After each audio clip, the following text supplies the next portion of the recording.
Hello guys, স্বাগত Bengali home কিচেনে। আজকে আমি একটা টি টাইম স্ন্যাক্স নিয়ে চলে এসেছি, যেটা সবার খুব পছন্দের চিকেন পকোড়া। এটা কিন্তু কলকাতার পপুলার একটা স্ট্রিট ফুড, যেটা আমরা ছোটোখাটো কোনো বাড়ির অনুষ্ঠানেও কিন্তু বানিয়ে থাকি। এটা বানানো খুবই সহজ, বাড়িতে খুব সহজেই এটা বানানো যায়, আর এটা কিন্তু খুব টেস্টিও হয়। এই চিকেন পকোড়া বানাতে কী কী ইনগ্রেডিয়েন্টস লাগছে চলুন দেখিয়ে দিই। তার জন্য লাগছে উইথ বোন বা বোনলেস যে কোনো রকম আপনারা চিকেন নিতে পারেন, মিডিয়াম সাইজের চিকেন নেবেন। আর লাগবে সাদা তেল পকোড়াগুলো ভাজার জন্য, রসুন, আদা, কাঁচা লঙ্কা এগুলো একসাথে আমি বেটে নেব মিক্সিতে, হলুদ গুঁড়ো, কাশ্মীরি রেড চিলি পাউডার এটা অপশনাল, লাগবে নুন, বেকিং পাউডার। পকোড়াগুলোয় বেকিং পাউডার দিলে দেখবেন খুব সুন্দর মতো ফ্লপি মতো হচ্ছে আর খুব ক্রিস্পি মতো হয়। লাগবে ময়দা, একটা ডিম আর কর্নফ্লাওয়ার। আর লাগবে গোলমরিচ গুঁড়ো আর গরম মশলা গুঁড়ো। আমার ইনগ্রেডিয়েন্টসের ডিটেলস ডেসক্রিপশান বক্সে দেওয়া থাকে, প্লিজ চেক করে নেবেন কত কী পরিমাণ নিয়েছি এবং কী কী নিয়েছি। আমি মিক্সিতে আদা, রসুন আর কাঁচা লঙ্কাটা একসাথে বেটে নিয়েছি, সেটাই দিয়ে দিলাম মাংসের মধ্যে। এবার দিয়ে দিলাম হলুদ গুঁড়ো, Kashmiri red chilli powder, just এটা একটু লাল কালার হওয়ার জন্য দিয়েছি। দিলাম স্বাদ মতো নুন, বেকিং পাউডার, দিয়ে দিলাম ময়দা 1 টেবিল স্পুন, দিয়ে দিলাম 2 টেবিল স্পুনের মতো কর্নফ্লাওয়ার, একটা ডিম দেবো আর অল্প একটুখানি সাদা তেল দিলাম।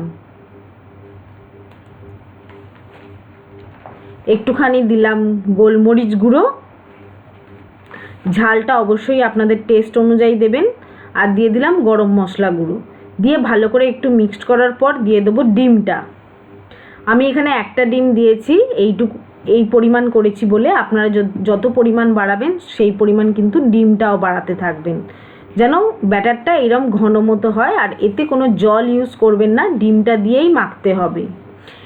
এবার আমি গ্যাস জেলে কড়া বসিয়ে দিয়েছি, কড়ার মধ্যে 1 কাপের মতো তেল দিয়ে দিয়েছি। তেলটা একটুখানি গরম হওয়ার পর আমরা একটা একটা করে চিকেনের পিসগুলোকে দিয়ে দেবো। আমি এখানে স্পুনে করে দিয়েছি, আপনারা চাইলে হাতে করেও দিতে পারেন। এটাকে মিডিয়াম আঁচে কিন্তু এপিট ওপিট করে ব্রাউন কালার হওয়া অবধি আমাদের ভেজে নিতে হবে।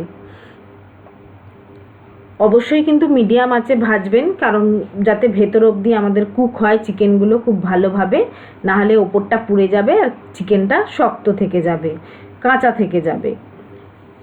এই রেসিপিটা আপনাদের কেমন লাগলো অতি অবশ্যই আমাকে জানাবেন। আর এই রেসিপিটা যদি আপনাদের ভালো লেগে থাকে অবশ্যই লাইক এবং শেয়ার করবেন। নতুন নতুন ভিউয়ার্সদের বলছি, আমার চ্যানেলটাকে যদি আমার এই রেসিপিগুলো ভালো লেগে থাকে আমার চ্যানেলটাকে অবশ্যই সাবস্ক্রাইব করবে আর বেল আইকনটাকে টিপে দেবে, যাতে নতুন নতুন ভিডিও আপলোড করলে তোমাদের কাছে নোটিফিকেশান যায়। আমার পকোড়াগুলো কিন্তু গোল্ডেন ব্রাউন কালার হওয়া অবধি ভাজা হয়ে গেছে। এবার আমি এগুলোকে একটা ন্যাপকিন পেপারে তুলে নিচ্ছি, যাতে এক্সট্রা অয়েলটা টেনে নেয়।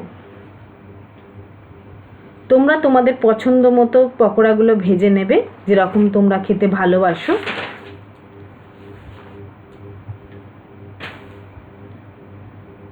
এইভাবেই আমি সব পকোড়াগুলোকে ভেজে নেব। এগুলো গরম গরম পরিবেশন করলে ভালো, এর সাথে যে কোনো পছন্দ মতো সস এবং স্যালাডের সাথে পরিবেশন করবে। আর এটা কিন্তু গরম গরম কফি, চা আর কোল্ড ড্রিঙ্কসের সাথে দারুণ লাগে। যে কোনো ছোটোখাটো বাড়ির পার্টি অনুষ্ঠানে, কোনো অনুষ্ঠানে এবং ছুটির দিনে তোমরা বানাতে পারো, ফ্যামিলির সাথে এনজয় করতে পারো। এটা আমি শসা আর পেঁয়াজের সাথে পরিবেশন করেছি।